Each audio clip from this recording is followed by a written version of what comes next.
ሰላም ሰላም ውድና የተከበራችሁ ቻናል ቤተሰቦች እንዴት ናችሁ? እኔ ደህና ነኝ፣ እግዚአብሔር ይመስገን። ሁሉ ሰላም፣ ሁሉ መልካም፣ እግዚአብሔር የተመሰገነ ይሁን። እኔ ጋር ሁሉ ሰላም፣ ሁሉ መልካም ነው።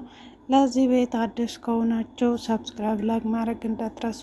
ዛሬ ደግሞ እውነት በጣም ያስከፋል። በነገራችን ላይ እንግዲህ ናቲ የቆየ ብቅ እያለ የሄሉሻን ቁስል እንዳይድን አድርጓል። በነገራችን ላይ የእውነት ነው የምላችሁ ማለት ለምሳሌ ማለት ነው እሷ ዛሬ ከተናገረች እሱ ደግሞ ነገ ከተነጋገረ እሱ ደግሞ ከነጎዳ እንደዚህ ነገሮች ቶሎ ቢዘጉ መልካም ነው። ለሱም ቁስል ለሷም ቁስል በቃ አለ አይደለም እረሳለሁ ብላ ስታስበው እንድታስታውስ እሱም ደግሞ ረሳለሁ ብሎ ሲያስበው እሷም ደግሞ እንዲያስታውስ ታደርጋለች። እና በመካከላችሁ ሁለቱ ነው የምጎዱ፣ ማንም ሰው አይደለም። በነገራችን ላይ እሷም ትጎዳለች፣ እሱም ይጎዳል። ከሷ ይልቅ ደግሞ እሱ ይጎዳል። ለምን እሱ ብለሻል እንዳትሉኝ፣ ምክንያቱም በሰው ሀገር ያላችሁ ሰዎች እንኳን ከፍቅረኛ ከምትወዱ ሰው መለየት ታውና ማለት ነው። እውነቴን ነው የምላችሁ። አሁን ቤተሰቦቼ አንድ ቀን ደውዬ ስልካችሁ ዝግ ከሆነ ምን ሆኖ ነው? ምን ተገጥሞ ነው? ምን ሆኖ ብቅ አለድ በጣም ይጨንቃል።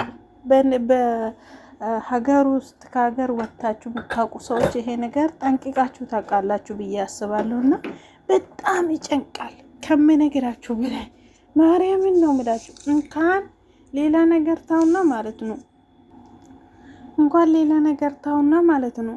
ስልክ እንኳን ለአንድ ቀን እንኳን ከሆነ የምትወዱ ሰው ጋር ስትጣሉ ለአንድ ሌሊቱ እንኳን እንቅልፍ አይወስዳችሁ። ማርያምን ነው የምላችሁ። ሀገር ቤት ወይን ሀገር ላይ ስንሆን ግን ከአንድ ሰው ጋር ስንጣላ የሮጥን እንሄዳለን። ያ ሰውዬ በምን ምክንያት ለምሳሌ ማለት ነው ናቲ ከሄሉ ጋር ስጣሎ ኢትዮጵያ ሆኖ ማለት ነው እሷ የምኖሩ ማን ነበረች ከተማው? በእናታችሁ እሷ ሀገር ነው የምኖሩት። እና ከዛ ደግሞ እሷ ደግሞ ከዛ ሀገር ሄዳ ወደ 40 ምንጭ ትመጣለች። ከዛ ደግሞ እሱ ስንት ኪሎ ሜትር 140 ምናምን ኪሎ ሜትር ናትና ሩቃቱ ማለት ነው። እሱን አቋርጦ እየሄደ እሷም እየከታተለ እሷን የለመነ ምናምን በቃ በስተመጨረሻ ደግሞ ይታረቃሉ። እንደዛም ሆኖ ማለት ነው። ነገር ግን ያ ሁሉ ያሳለፉ ሰዎች ናቸው። ዛሬ ግን ምቀኛ አይሆንብንና ሁሉም ነገር በተለይ ፍቅር መንገድ ላይ ፈጣሪ ምቀኛ ያጋጥመን። እናንተ የእውነቴን ነው የምላችሁ። የማረሳ ጸጸት ውስጥ የማረሳ ጭንቀት ውስጥ ነው የምንገባ። ማርያም በተለይ ስግደት ላይ ሆናችሁ ከምትወዱ ሰው ጋር ምንም ማለት ከፍቅር በስተቀር በቃ አይደለ ሰላም የሆነ ፍቅር በስተቀር በቃ ጥላቻ ምናምን ባንሰማ እንዴት ደስ እንደሚለው። ምክንያቱም በጣም ነው የሚጨንቀው፣ ከምነግራችሁ በላይ ነው የሚጨንቀው። ሄሉ ደግሞ ለምሳሌ እናቷ ቤት ነው አለችው፣ አባቷ ጋር ነው አለችው፣ ወንድሟ ጋር ነው አለችው።